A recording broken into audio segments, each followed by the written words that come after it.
Greetings and welcome to everyone who's taking the time to join us tonight for a very special Uncle Bobbie's virtual author event and book launch. I'm Avisa, and I hope that you're all as excited as I am to be here for this amazing conversation around the new release, Read Until You Understand, the Profound Wisdom of Black Life and Literature. Whew, I love that title. This book was released today, so if you haven't already, I urge you to go get yourself a copy. The green button below on the screen will take you to Uncle Bobbie's bookshop to order online, or you can come pick up the copy at Uncle Bobbie's if you find yourself in Philadelphia. So we will get into this discussion very soon. I'd just like to remind you all that we will be having an audience question and answer session directly following the conversation. So throughout the course of the discussion, you can submit your questions by using the Ask a Question module at the bottom of the screen. All right, let's not waste any more time. Allow me to introduce our panelists for the evening.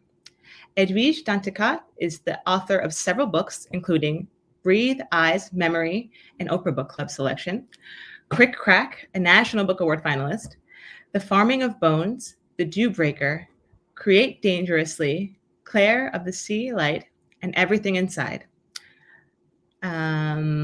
She's also the author of, she's written several children's books, that's right, children and young adult books, as well as a travel narrative, After the Dance, and her memoir is entitled Brother, I'm Dying. Please welcome Edwidge Danticat.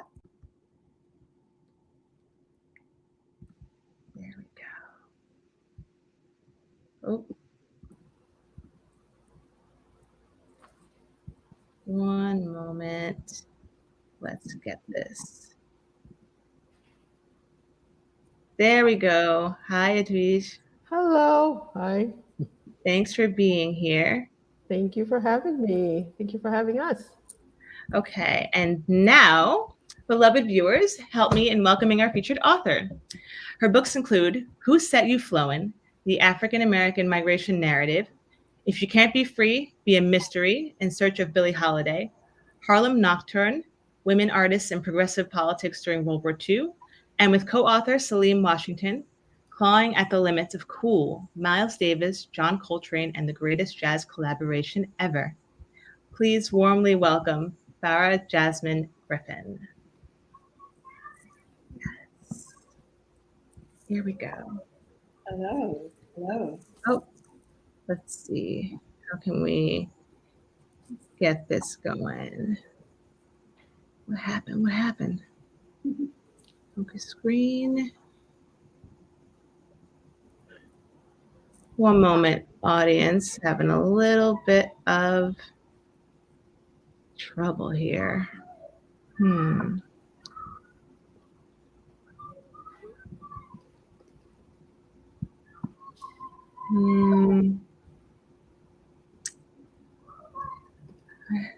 I had you both up before. What happened?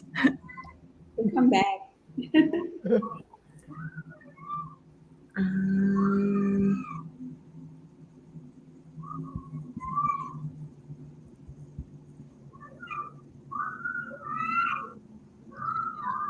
Well, Farah was going to start us off with a reading, so I'll ask her to do that. Thanks, Farah, for being here. And while you do that, I'm going to work this out. We'll work it out. Look at the technology ancestors involved. So I'll start with a brief reading from the beginning of the book, and then I want to jump right into conversation with my sister Edwidge, to whom I'm so grateful for agreeing to do this with me. This is from the first chapter, Legacy, Love, Learning. My formal study of African American history and literature did not begin until college. My love of them began much earlier with my father, who believed teaching was an act of love. Because I adored my father and cherished being with him, I experienced learning as love. A natural-born storyteller, he would make our weekly visits to the public library, bookstores, and many of Philadelphia's historic landmarks come alive. The history of the nation's founding was more than a rendering of facts. Through my father's eyes, it became an epic tale of bold and courageous characters challenging stuffy old men in Europe. His tellings were cinematic in their sense of adventure. An old fedora became a tri-cornered hat like those worn by the 18th century Philadelphians who changed the course of history. And on days off from his job as a welder at the Sun Shipbuilding Company in Chester, Pennsylvania, after work and on the weekend, he took me to Philadelphia's Elfreth's Alley, the nation's oldest residential street, to Independence Mall, and to the various sites that surrounded it. He purchased copies for me of the Declaration of Independence and the Bill of Rights, which were reproduced on parchment paper for tourists and history buffs. Before I started school, he had me memorize and recite the preamble to the Constitution, the opening of the Declaration of Independence, the Gettysburg Address, and the presidents of the United States, all skills he had learned as a Philadelphia schoolboy during the Depression. He followed my recitations with questions. What do you think that means? Let's look up that word and then use it in a sentence. This was not a practice that he reserved for me, nor did he do it out of recognition of my intellectual precocity. My cousins, my older sister Myra and her children, all received the same instruction. My father's lessons did not derive from an uncritical patriotism. At times, I think he exposed me to our nation's founding fathers and the ideals they espoused, so I would understand the enormity of their transgression, the enormity of the betrayal.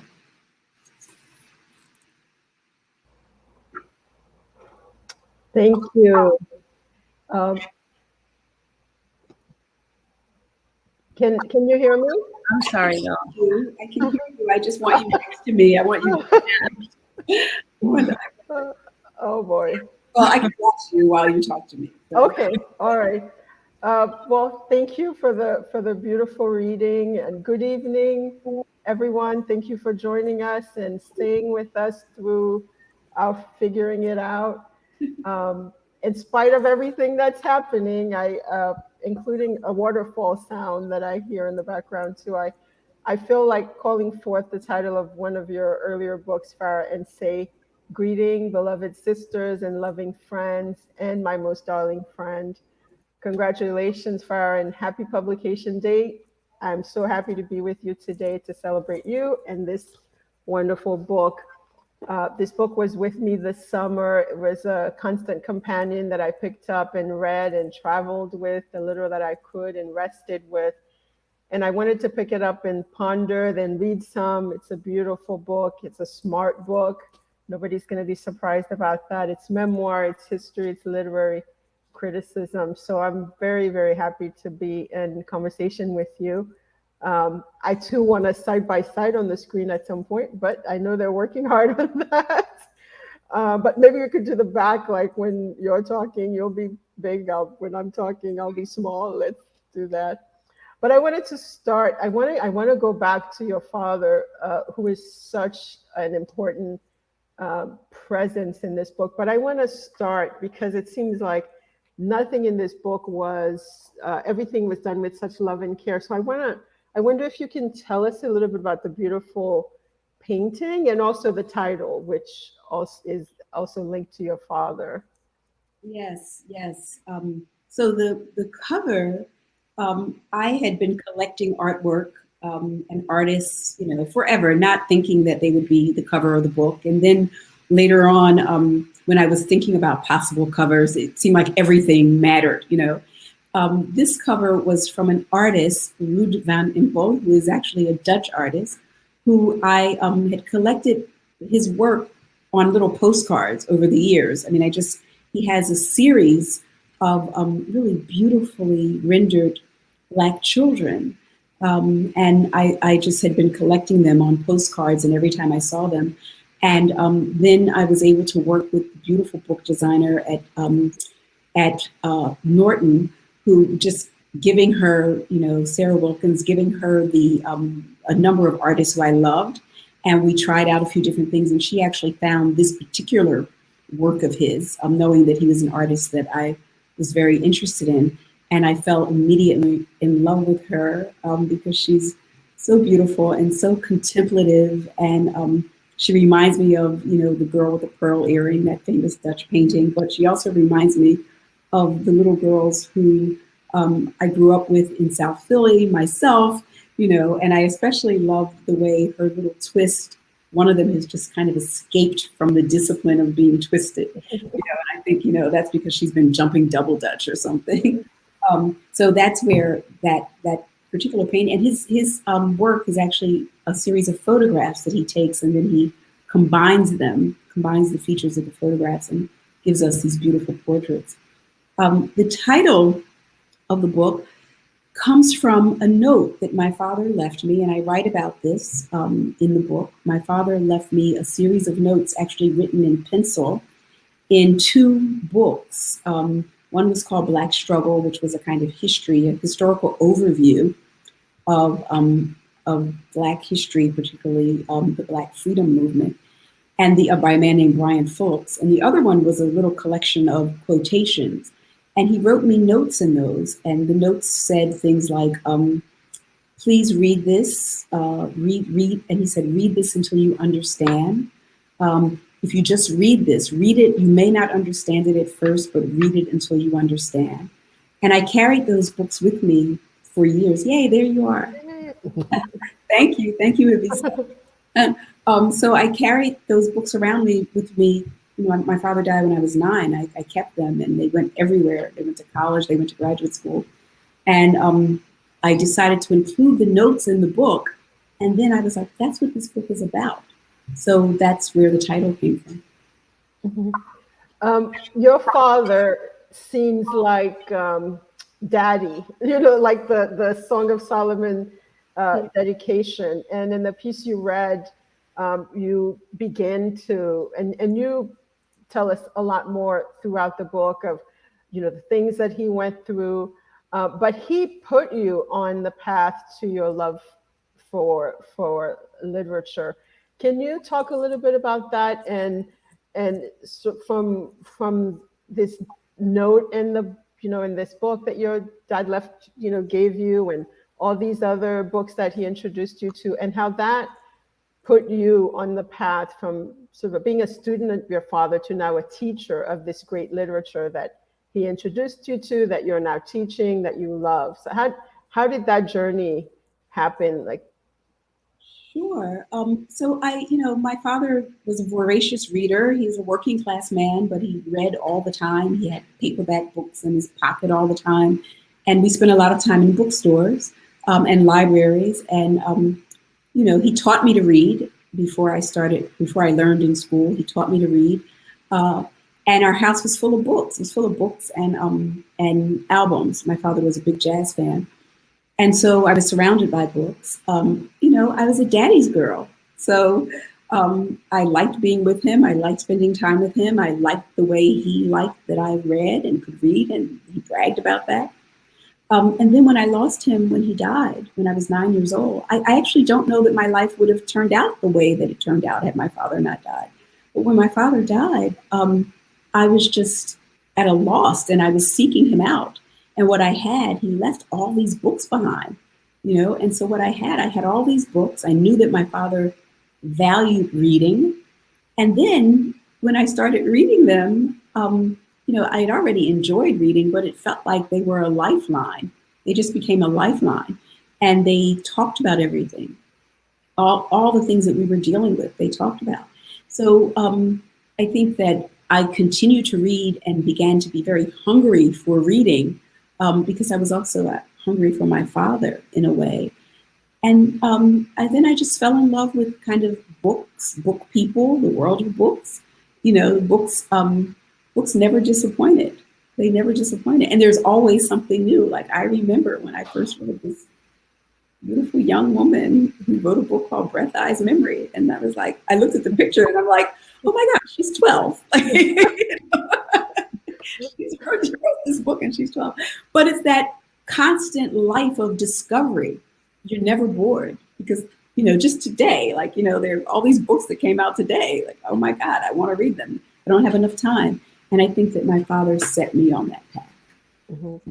And that's, it's such a beautiful journey that we take on with you and your father, but that also, not to spoil too much, you also learn from him, from the end of his life, several lessons that are also rather painful that I'll leave for the reader to discover. But there's also a historical thread that runs through the book on because it's about Black literature, and you do such an amazing job of merging your own life. I felt like as I was reading the book over the summer, I felt like I wanted to be in your class like the whole year. And I know that some of this is also based on your teaching. And there's a chapter on Black freedom and the idea of America, and that's also you also reference in the bit that you read to us. And that takes us from Malcolm X to Martin Luther King to Barack Obama. And you put in some of Baldwin's words as one of the goalposts of the ideal of what, and what Baldwin writes about the fire next, in the fire next time, about it is not permissible that the authors of devastation should also be innocent. It is the innocence which constitutes the crime. And I saw in a talk that you did last year, I think in June, sort of at the height of both the pandemic of racism and the pandemic of COVID-19, where you were talking about the role, like that sort of the crime of that innocence. Can you elaborate a bit on this? Because we're always being, there were the last 4 years, for example, we're constantly being asked to sort of sympathize with, let's understand the Trump voters, let's understand these people, let's teach them who we are and so forth. Can you, like now the professor side of you, talk a little bit about sort of that innocence and how it sort of threads throughout the role that literature is meant to play and sort of taking the veils off people's eyes. It's very long and winded, but No. I think that you're so right? That one of the things that I wanted to do, I started writing this book during the 2016 election. I had no idea how things were going to unfold, and then watched them unfold. And I finished writing it, like you said, in the middle of the pandemic. George Floyd happened as I was finishing it. The Black Lives Matter global movement happened. And I was just like, wow, here we go again, where there's this profession of innocence. Like, oh, I didn't know. We didn't know. What can we read? And there are all these reading lists and new books. And I thought, wow, basically Black writers have been talking about this from the beginning. Like, this book starts with Phyllis Wheatley, in the 18th century. And then I go through Douglass. And one of the things that I say to my students is, there's no excuse for the innocence. It's a willed innocence. It's a desire not to know, which is a very American thing. Because there's all this evidence, there's all this testimony that has always been there. And it takes the kind of brutality and violence of death again and again to make people want to learn. And so I'm like, just read this time, read and understand, But I always tell my students when I start the class, especially if I'm teaching a kind of survey, I say, I wish this weren't true, but I guarantee you that something's going to happen during this time that we're together. Something catastrophic is going to happen.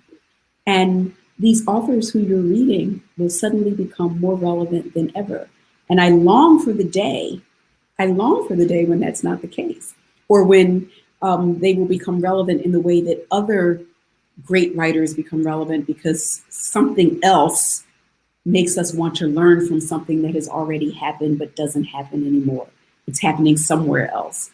But that's just not the case. And I think that so many of our writers, but especially Baldwin, wrote against that innocence, identified that innocence for what it was, which was dangerous and murderous. really, in terms of what it allows to happen. Mm-hmm. And so in your selection of texts, and people, as they read the book, will see why you've selected certain texts for this particular book. But in the classroom, for example, are you, is it, so do the writers that you select have to teach something, or could, Toni Morrison said it has to be both political and beautiful. What if, can it be beautiful without being political? Can it be political without being beautiful? Is that something, it's sort of beyond the art for art's sake situation, but is,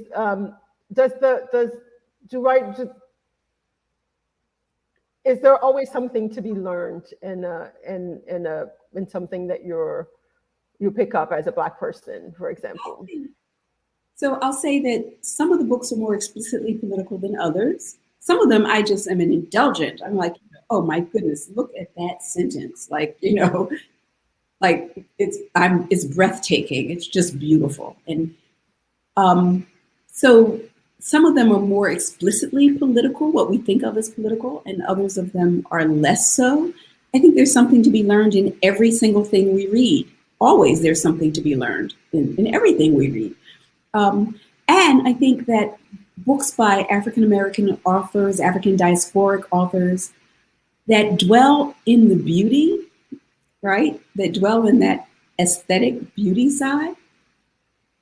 I think that in and of itself is a political statement in a world that wants to relegate so much of Black life to death and ugly death, and that the works that dare to say, I'm gonna give you a love story, about two people who love each other. I'm just gonna make you look at this thing, Janie looking at the pear tree, that feels to me very, very political in a way, because it's insisting on humanity, it's insisting on beauty. There's a line in the book where I say, even in the midst of catastrophe, the flowers bloom. And we look at them and we love them. We take joy from them. Mm-hmm. And, today I said I'll send them to you, I got you some yellow flowers because I was thinking, when I was throughout the summer reading the book, there was so much yellow, and I kept thinking of the woman in the yellow dress in Tar Baby and Toni Morrison's, like that just kind of like how it stops, and like the boldness of even of choosing that color is just, she expounds in it so beautifully. Like that can be a political act, and in the sense that our survival, sometimes our survival is a kind of resistance.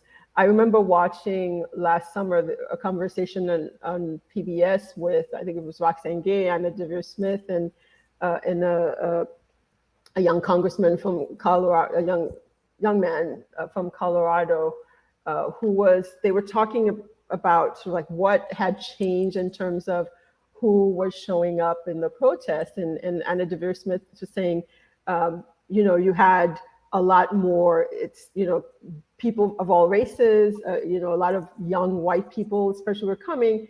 And she said it was in part because they had read so much Black literature, and which leads now to this backlash of not wanting, sort of like the misreadings of critical race theory, and because the literature, and I agree with Anna Devere Smith, contributed too much like an awareness of your neighbor.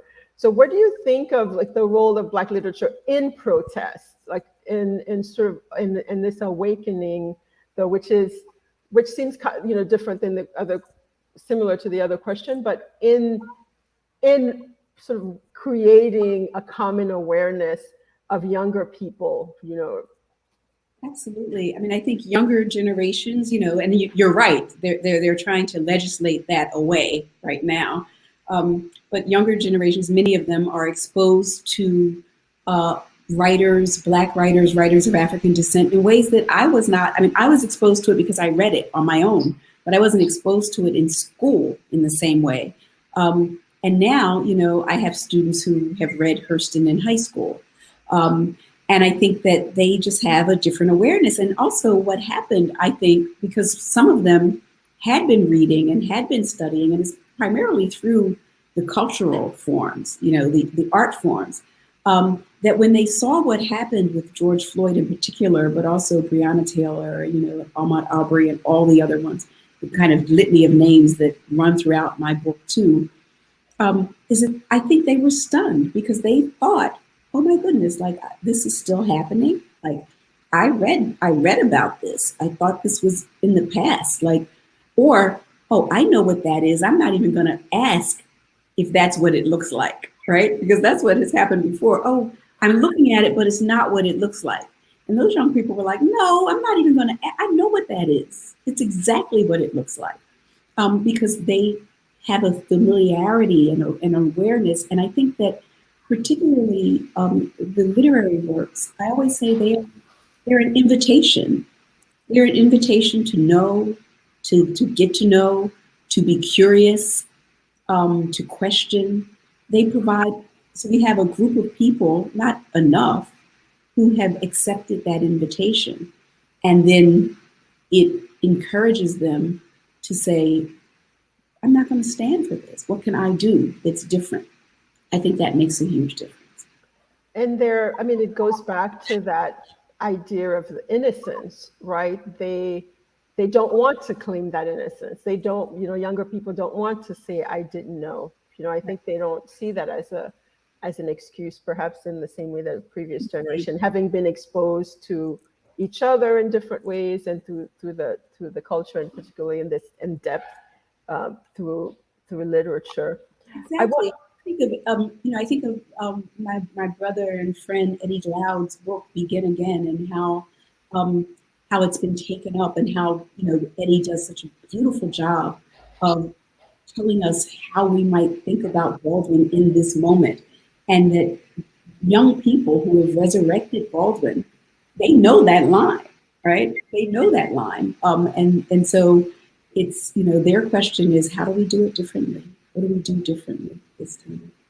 Yeah, and that reclamation, certainly. I think there's ways that this, and you make such a powerful case for it throughout the book, in ways that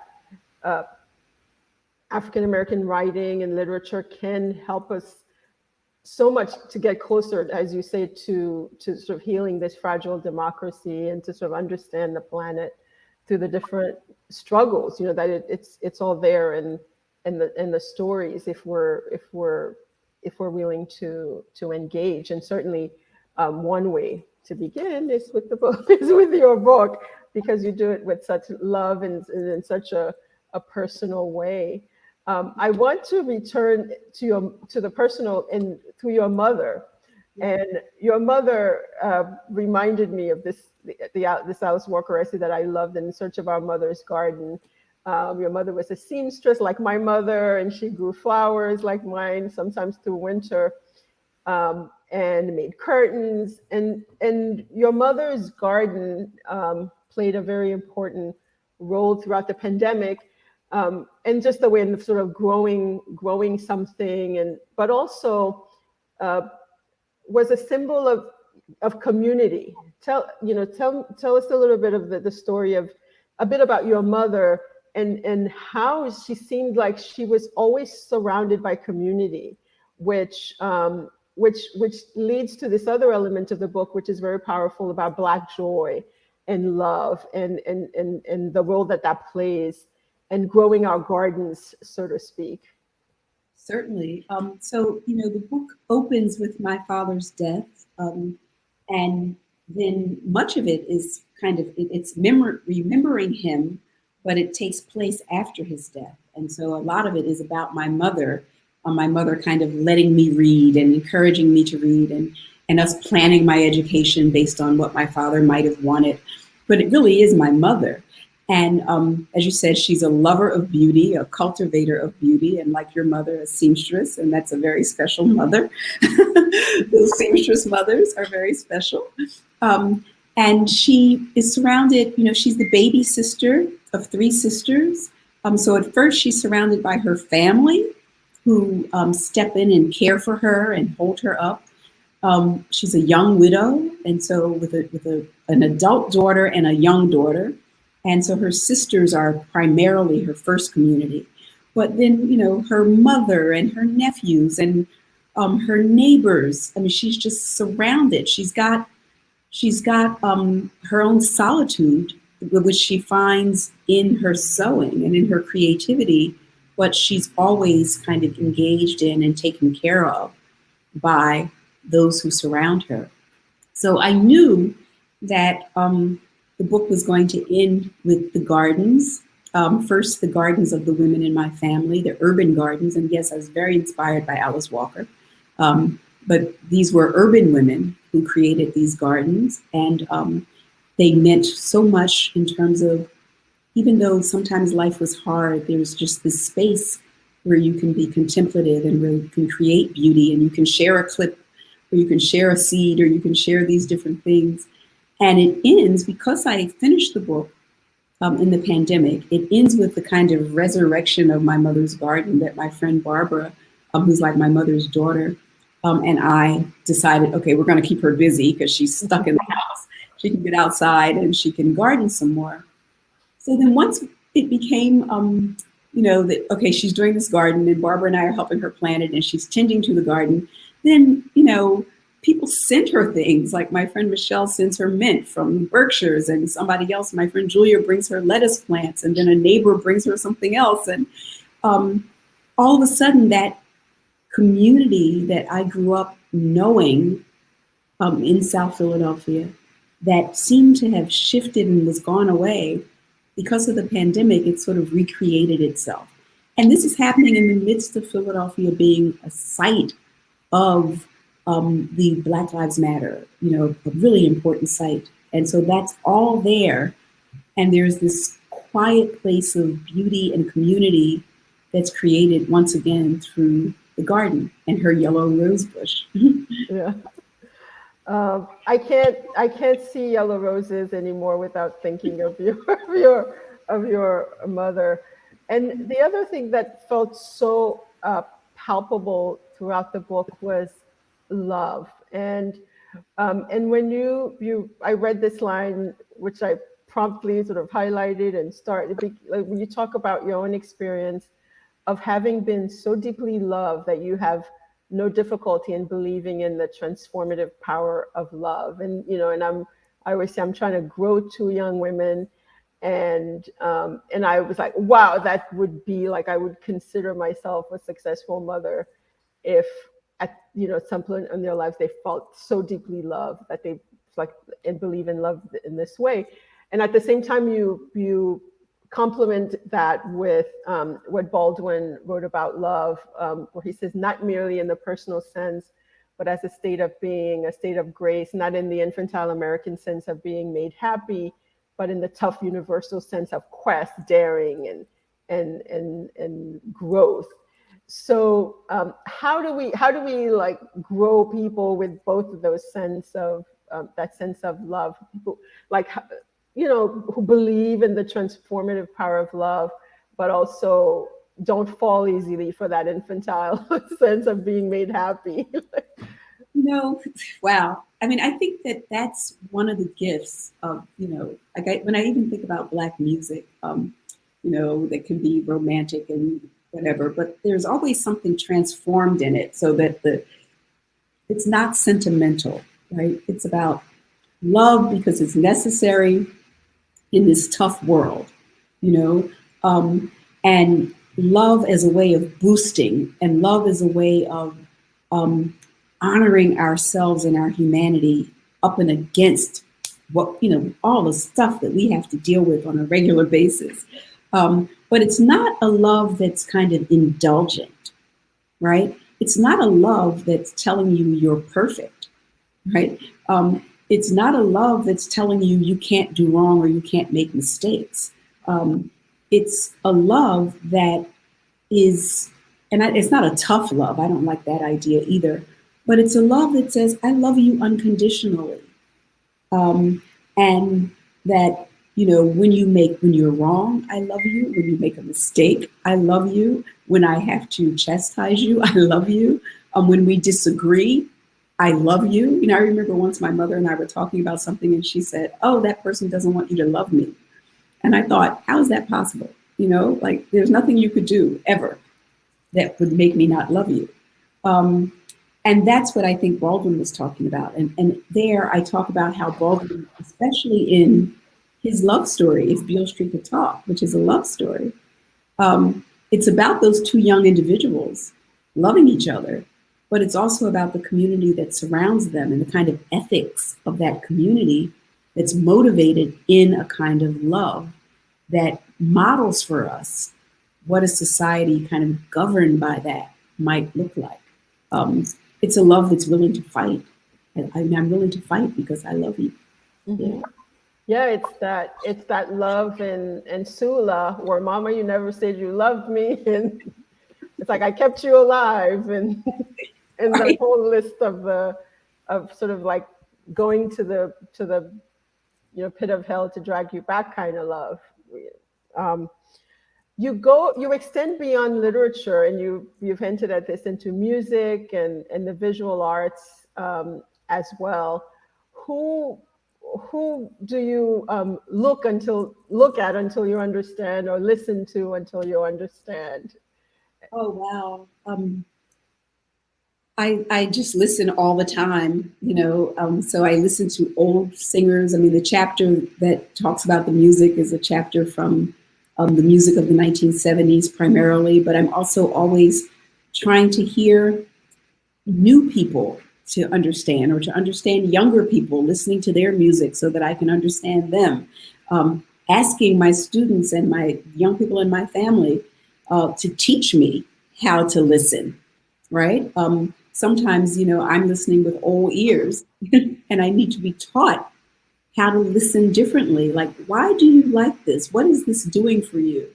And so, you know, lately I've just been listening to a lot of Jill Scott because she's a fellow Philly girl. And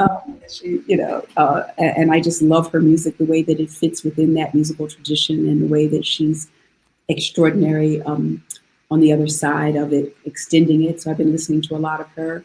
I think we're in a renaissance of Black art right now. Simone Lee, Sanford Biggers, all of these contemporary artists and photographers who are just doing things that we could not have imagined before. And then I go back to the canonical figures. I go back to Augusta Savage and Jacob Lawrence, and especially Bearden, who is in the book. And again, you know, as soon as I was vaccinated, the first thing I did, and I couldn't yet go listen to live music, the first thing I did is I went to the museums. I went to look at Daoud, those photographs of Daoud Beys. I went to look at Julie Metru. You know, I needed to see art because it also helps me see the world differently. Mm-hmm. I had a similar feeling. I feel like I spent a lot of the writing that I was doing during the pandemic was about art. Like just having something to look at and respond to was so different than having to create, like having a conversation, like a visual conversation with an artist was also very powerful. I have gone into one museum, the MoCA near here, but I was the only one there. Nobody else was there. Are we going to get to see some of this writing that you've been doing to art? Like, I'm just hoping. Well, this week I have something in the New York Review of Books on Michael Richards, who died in the World Trade Center on September 11th. So folks can go look at that, just for to learn more about him rather than about me, my writing about him. Also to fill in some of those Edwidge sentences too. Well, speaking of wonderful sentences, we have to evoke our beloved and friend and ancestor, Ms. Morrison. And I remember at her memorial, I just shared this story of being in her house, and then like she touched me, and then I there's like this electricity, honest to God, it happened. And then after you and I saw each other at that service, the same thing happened with us. Like we shocked each other in the same way. And I thought, like, she sealed us, she bound us. I think this book is dedicated to her. There's some initials. You might know some other TMs. I don't know. What can you talk a bit about what you've interviewed her many times? You've seen like what she has meant to you. She seems like sort of with your father and your mother and all the other, like a light and like sort of a beacon in this book. She's definitely a beacon in the book. And yes, the TM in the book it's dedicated to her because that's how she does, that's how she dedicates her books. They're always two initials. And then I'm running around thinking, who's that person? Who's that person? But yes, it's to her. And I think, I was fortunate like you, we were both fortunate enough to meet her and to know her. But had I never met her, she would have played the same role in this book. Like this book doesn't talk about my knowing her at all. The book talks about her work and what that work meant to me. And I think what that work means to so many of us. I can speak for us. And, I started reading her work when I was a teenager, and I've read it my entire life. And I've reread it because I didn't understand it. Read until you understand, Toni Morrison. And it has absolutely shaped my character and my being and what I think and the way that I think. And my relationship to that work has changed over the years. And so for me, and I think for other people, it might be a different writer. But for me, the writer who has been my go-to, for some people it's Baldwin, for some people it's T.S. Eliot, but for me, it's been Morrison.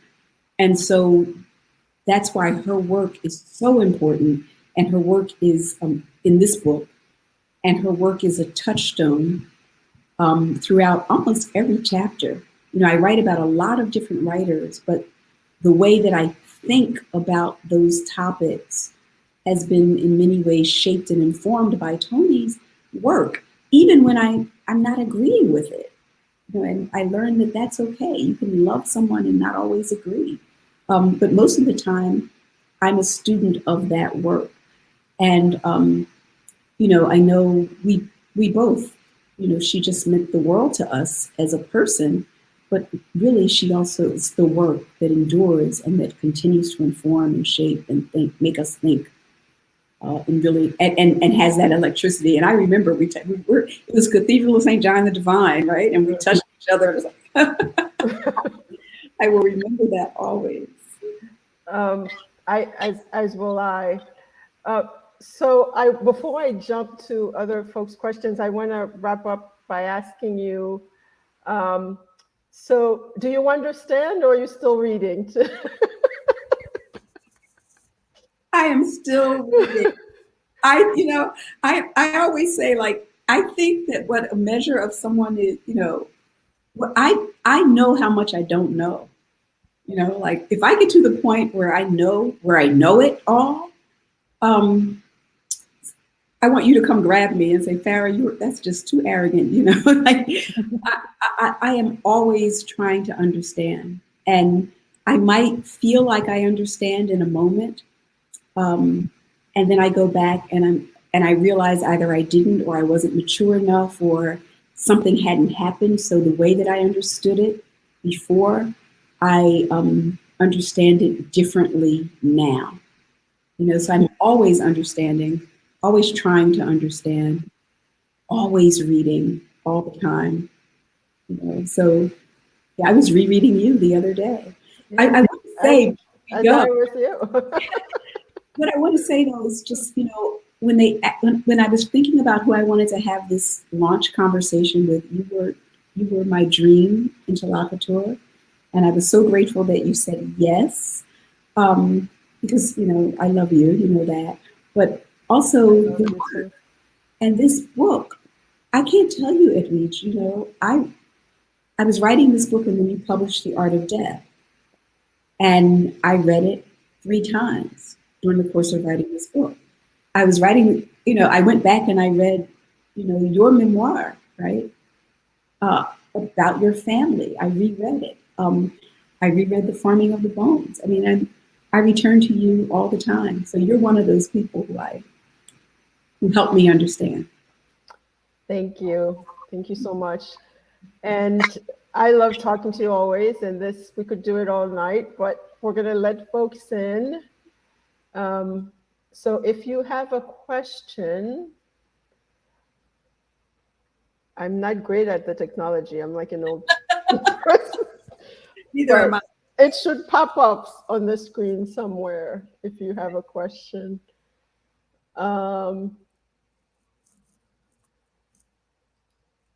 If I don't see questions, I'll just keep asking you. We can do whatever. Yeah. So, okay, folks, you could put your questions in the ask a question thing. So what's next for you? You upstart, you. What's next? Oh my goodness. Oh my goodness. I'm sure you have a lot on the.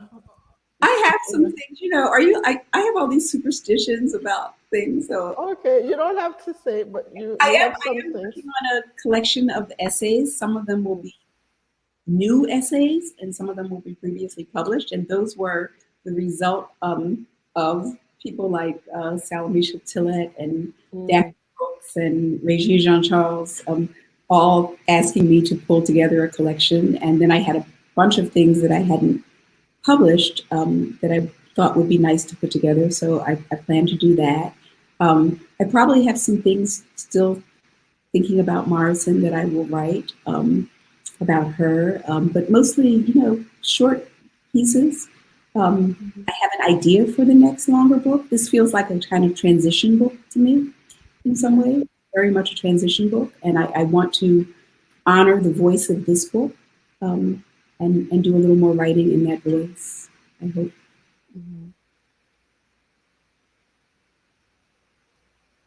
Well, we can't wait. Okay. Well, I can.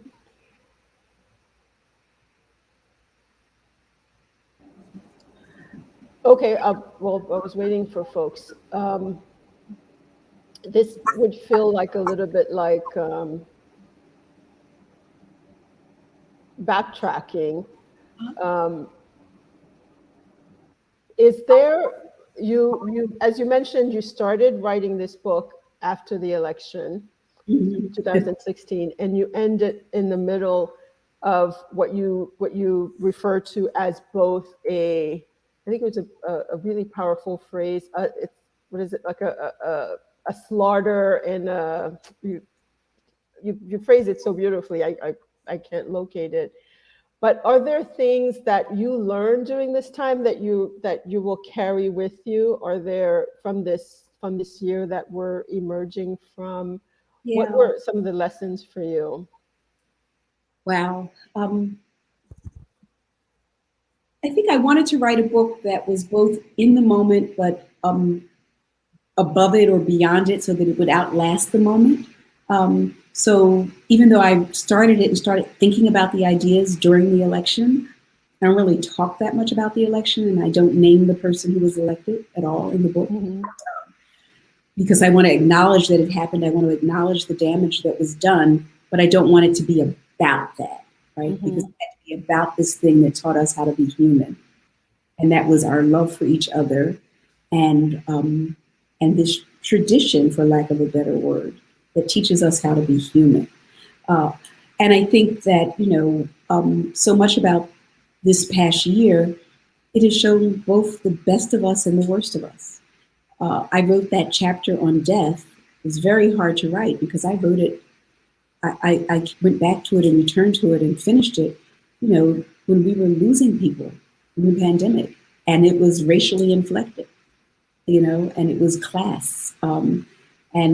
And I was so angry and in so much pain because, when I look at this history, it told me that's what happened. It didn't have to happen that way. So I learned that, right? But I also learned the way that we came together and that we created beautiful things, and that people kept writing and making art in ways that would feed us, but that would feed future generations too. Mm-hmm. I think we have a question from our brilliant sister, Sarah Tillet. How did you choose or determine the chapter breakdown? Meaning, how did you determine which tenets, themes, traditions of African American literature, culture that you wanted to explore? Your selection is so sweeping, and it is sweeping, yet your readings are so precise. And what did you leave out? I left out a lot. So I'll try to answer that question. I had some ideas. I knew mercy was going to be there, like, because Phyllis Wheatley was there. Mercy is a concept that I've always been interested in. I would have these long conversations with the theologian, the late, great James Cone, about mercy. And I knew that mercy and grace were going to be there. Initially, I thought they were going to be principles of democracy, and then I thought this is more about values, and it's not. It's much of it is about the United States, but I wanted to write about values that were transcending kind of the time of the nation state, right? And so there's that one chapter about Black freedom and the ideal of America, but the other ones are about these sort of spiritual values. And I knew justice had to be one. I taught a course on Black writers and justice. I wanted joy to be one. My friend who recently passed away just this last week, my beloved colleague, Stephen Gregory, when he and I were talking about it, he said to me, please write a chapter on rage. I wasn't going to have rage. It wasn't there. It's not that I had a problem with it. I just didn't think of it. And so I decided to link rage with resistance. And so that came to me through my conversations with Stephen. That was a collaborative sort of decision. And so basically, I had a sense of what the values were because they were the ones that kept coming up over and over again. And then I was like, I don't want to write a chapter on forgiveness, but forgiveness has to come in here. And then, I left out so many people I can't even tell you. Maybe they will end up being essays or something. I left out Paul Marshall, which was very hard. And I reread Chosen Place, Timeless People. And then decided that she deserved her own separate essay altogether. So I'd written a lot on Paul Marshall, and she did not end up here except mentioned. Toni Cade is here, but not as much as I would have wanted her to have been here. John Edgar Wideman was here, and it was only because of limitations of length, and I thought I want to spend more time with him elsewhere at another time. Mm-hmm. Two questions, maybe you can combine. Any poetry you read to understand? That one went fast, so I couldn't see the name. Any poetry you read to understand? Yeah, I read poetry all the time to understand. I love Reginald Dwayne Betts. Now Natasha Trethewey. Everybody's reading Honoré Fanon Jeffers. Yay! Everybody. W.B. Du Bois, as you should. But Honoré, I know as a poet, and when I was writing this book, I read that brilliant book, The Age of Phyllis. Blew me away and taught me and made me go back and rethink Phyllis Wheatley. So yes. Mm-hmm. And Honoré, I always think of because honoré is in French like the honored one. Yes. From Regine Jean-Charles, who one of her children is named after you. Your favorite mentee and student, I think. And my dear friend. Yes. She said, Regine said, you said that you read I'll skip that. She would love to know how other African and Caribbean authors also influence your reading and understanding. She said, you said you read me. So, yeah, I do read you. And then she said, I would love to know how other African and Caribbean hyphenated and not authors also influence your reading and understanding. Of course, as I said, Paul Marshall, although that would be more hyphenated. Michelle Cliff was someone who was very important to me. particularly in college and graduate school. Someone who I read often, Marlon James, who changed the way I thought about contemporary novels of slavery and about slavery itself and about maroon societies and all of those things. Chimamanda Adichie, without question. I am now reading Wale Soyinka's new novel, the first novel that he's written in 20 years or so. I'm reading that. So I read throughout the diaspora, and I read white writers too. Yeah. And from Deidre Harris Kelly, how was it writing more of a personal memoir than your other books? That was one of my questions I didn't get to. And then reading it yourself on the Audible platform. Yeah. So writing in the personal and the memoir part, emotionally was very difficult emotionally. And I was calling my mother all the time, is it okay? Can I do this? Can I do you mind? Or I'm going to do this. I'm just warning you, this is coming out, So emotionally it was very difficult, but actually the writing of it, I don't want to say it came with ease, because it didn't come with ease, but it came most naturally. It felt like it wanted to come. It was a voice that I've tried to write in before, and I just was able to do it in a more sustained way. Reading it, so yes. So when they told me they were going to do the audiobook, I was so excited, and I was kind of quietly saying to myself, but I want to read it myself. And then I thought, they're not going to want me to read it myself. And then I thought, but Toni read hers, and this one read theirs. And so they, I got my agent actually helped me, and I was able to read it, and I loved it. I think I found another career. So my husband is like, I know he's like, her pretensions. I'm like, oh, I can't. Well, he actually probably likes when I say, oh, I can't talk because so that I can read. Oh, I have to eat pineapple. I think I've become insufferable, but I loved reading it. I really did. And I hope the people who get to hear it will enjoy it.